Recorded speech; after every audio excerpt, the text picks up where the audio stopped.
Nicaragua, des attaques des forces gouvernementales font au moins 10 morts, un évêque visé, au moins 10 personnes ont été tuées et 20 blessées dans des attaques lancées par les forces gouvernementales dimanche dans plusieurs localités aux mains des rebelles dans le sud du Nicaragua, où le véhicule d'un évêque a été visé par des tirs.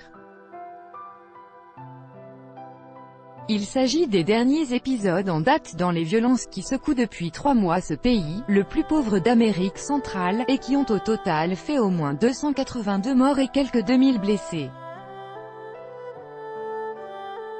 6 civils, dont 2 mineurs, et 4 policiers ont trouvé la mort dimanche dans les opérations des forces de police et paramilitaires à Masaya, une ville rebelle assiégée, située à une trentaine de kilomètres au sud de la capitale Managua, et dans ses environs, selon un bilan provisoire de l'Association nicaraguayenne des droits de l'homme, ANPDH.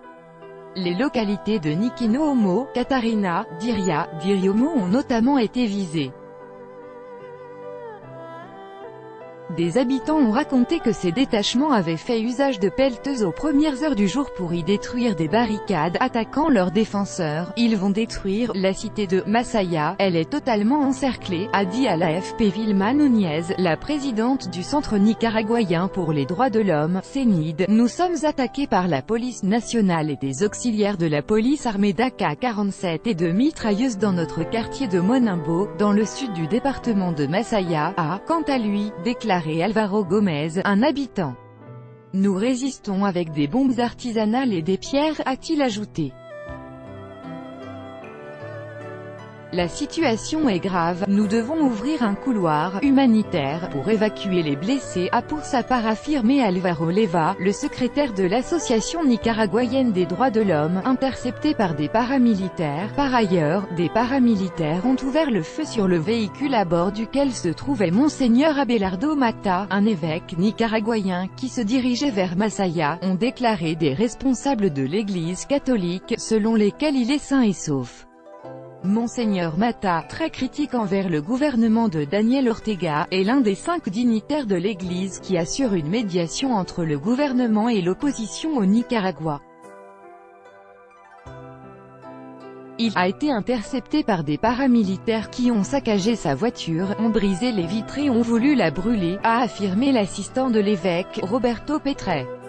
L'archevêque de Managua, le cardinal Leopoldo Brenes, a également dénoncé une incursion des forces gouvernementales dans le presbytère de Catarua et demandé au gouvernement de respecter les édifices religieux et de cesser les attaques contre la population. Le secrétaire de la Commission interaméricaine des droits de l'homme, CIDH, Paulo Abrao, a déclaré de son côté sur Twitter qu'il avait eu connaissance de la violente répression de la population de Masaya. L'État semble ignorer le dialogue avec l'opposition.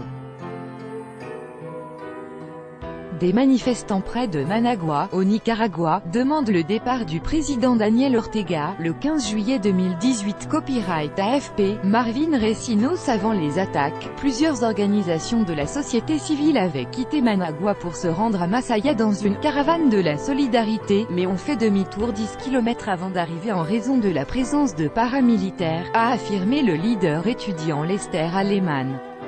De son côté, le site internet officiel L19 Digital a qualifié de « territoire libéré des barrages » érigés par les rebelles, les villes où les forces gouvernementales ont mené la dite « opération nettoyage ». Masaya, la ville la plus rebelle du Nicaragua, est l'épicentre du mouvement de protestation, dont les étudiants sont le fer de lance, lancé le 18 avril contre le gouvernement du président Daniel Ortega. Celui-ci, âgé de 72 ans et à la tête de son pays depuis 2007, après l'avoir déjà dirigé de 1979 à 1990, est accusé d'avoir durement réprimé les manifestations et mis en place avec son épouse Rosario Murillo, qui occupe les fonctions de vice-présidente, une dictature marquée par la corruption et le népotisme. Ses adversaires demandent des élections anticipées ou son départ.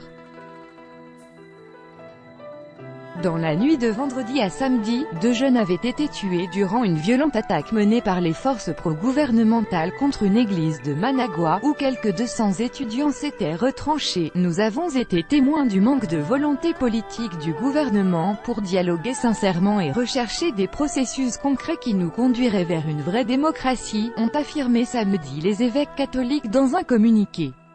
Tout droit de reproduction et de représentation réservé, copyright 2018, Agence France Presse.